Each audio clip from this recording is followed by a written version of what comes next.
So in the last video, we saw an example of this next convention, which is that the beloved is frequently metaphorically described as an animal or an object. So sort of dehumanized by either being compared to an animal like the deer that we saw in the last video, where they're trying to hunt the deer and catch the deer, and the deer is this like passive prey that all the men are after. And then we saw Stella in Sydney being compared to a court. Her house is like a building. So there's a wide range of metaphoric representations of the beloved.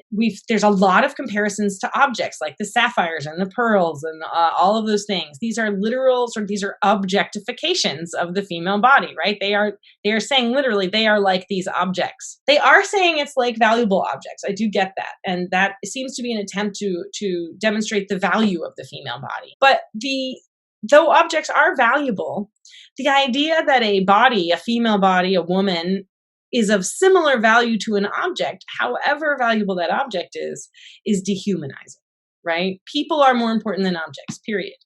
But we sometimes get our priorities messed up and we value objects like money, things that are valuable over humans. And we can see, though, how this becomes normalized in a love situation. Like, it's okay to compare this person that you care about to an object that you would use or sell for money. You can see kind of where it's coming from. Another convention of the sonnet sequence is that the beloved is usually cold and unrelenting in her rejection of the lover. Usually the beloved is not into the lover, doesn't care about the lover, doesn't want to get with the lover, not into the lover. Not always true. Wyatt, Surrey, Sydney conform to this model. Mary Roth conforms to this model. Spenser's an exception because Spenser's sonnet sequence ends in a marriage. The lover actually gets the beloved. If you want to see a little bit more of this and see how Spenser adapts that same sonnet about the deer that we read with Sir Thomas Wyatt, then check out his sonnet 67.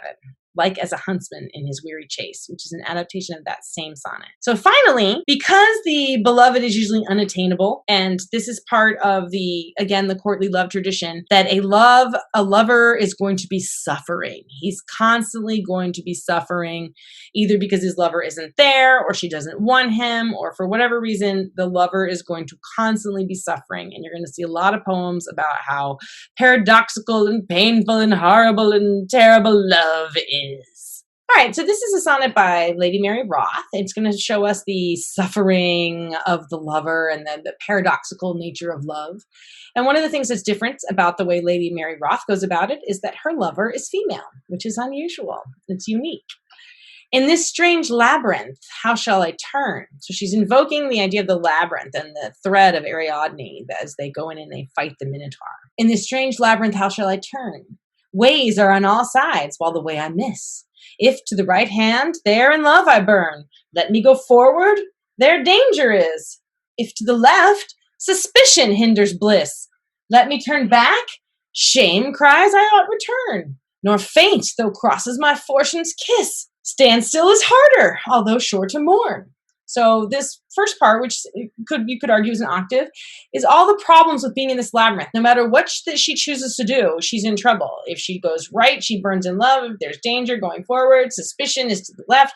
Going back makes her feel bad for quitting. She can't faint, even though she's fortune crossed, right? Standing still is hard, and she's probably going to die there if she just stands still. So then we're going to see a little shift here. Thus, let me take the right or left-hand way, go forward or stand still, or back retire.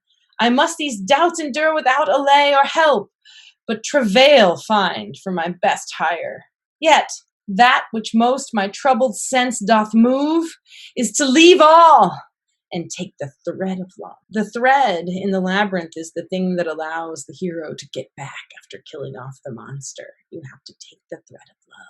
It doesn't matter whether I go the right or the left way. It doesn't matter. I've got all these doubts. I have to endure them no matter what. And there's no one to help me.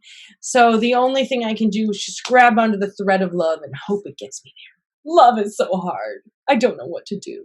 Wyatt, Henry Howard, the Earl of Surrey, Sydney, Spenser, they all have pretty traditional sonnet sequences. Spenser's deviates a little because he marries the person in the end, which is unusual. Lady Mary Roth deviates, as I just mentioned, by having a female lover taking the active role of pursuing a male beloved. But otherwise, her sonnet sequence does make use of a lot of the same conventions as the other sonneteers, and she is prey to some of the same biases that they are. Shakespeare, on the other hand, deviates from this usual sonnet tradition in a few different ways. The Synchronous Class 6 that's posted goes over those deviations in more detail, but I'm going to summarize them for you briefly here. First, it's a male lover writing to a male beloved for the first 127 poems in the sequence. The first 15 or so feature the lover, Shakespeare, or his character, telling the young man that he should get married and breed because he's so wonderful and he needs to pass on his wonderfulness to his babies. And then they get a little bit more homoerotic as things start to go on. So Shakespeare's one of his most famous poems, Shall I Compare Thee to a Summer's Day, demonstrates an important theme for Shakespeare, which is that the poet, he will immortalize the beloved in his verse, in his poetry. And if you take a look at Sonnet 20, you'll see that the sonnets get more erotic, and it starts to move from pushing the beloved to marry and breed to just extolling the virtues of the beloved, talking about how wonderful the beloved is, comparing the beloved to different animals, talking about how hard it is. At one point, another poet starts to write about the same young man, and there's poems about feeling jealous of the other poet who is getting the attention of this young man by writing him other love poetry. At Sonnet 128, a dark lady enters the picture, turning the homoerotic relationship into a love triangle. Sonnet 130, which we just talked about, is one of the dark lady sonnets. There's also sonnets that deal with the love triangle. Sonnet 144 tells of the love triangle and the effect that it has on the lover, who thinks that the dark lady and the young man are maybe together when they're not with him, and he's worried that they're going to fall in love with each other and leave him out, and it gets very, very confusing. So Shakespeare's actually quite innovative in the way that he uses the conventions of the sonnets to explore questions of homoerotic desire, of jealousy, of polygamy, of lust versus love. From women's eyes, this doctrine I derive. They sparkle still, the right Promethean fire.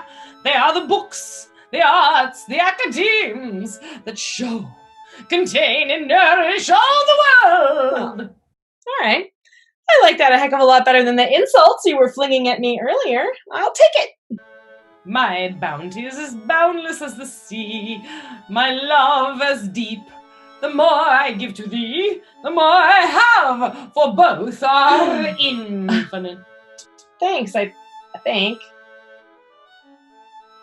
So the other sonneteer who really turns the sonnet sequence on its head is John Donne.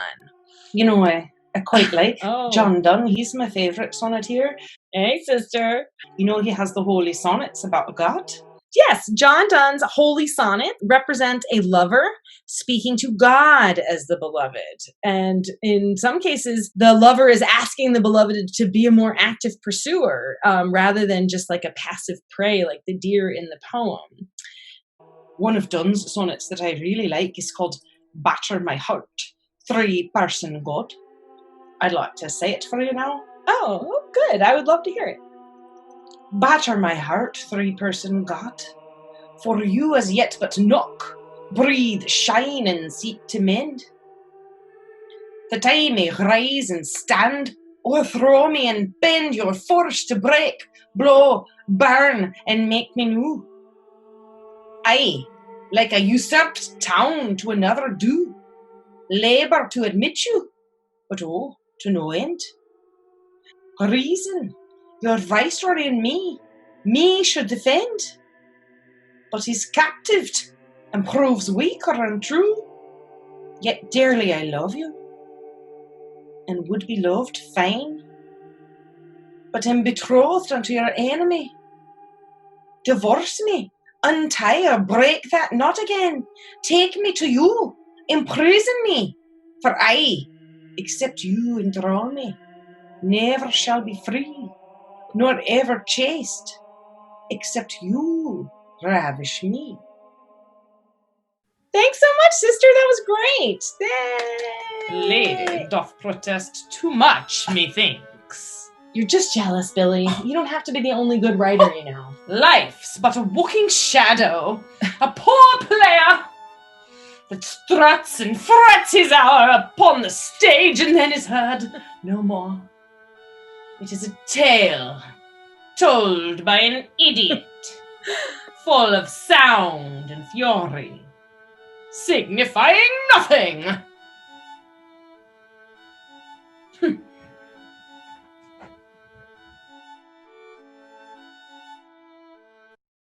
So, sonnet writers use the conventions of sonnet sequences, either reinforcing the values that those sequences represented or challenging them, depending on how they deployed those conventions. Because of that, a full sonnet sequence is really one text. Even though it's made up of a bunch of smaller parts, you can think of it almost like a book, right? The sequence is the book and the little sonnets are the chapters in the book. But the book is the whole text, right? Not just one individual sonnet. You really need to look at them in context.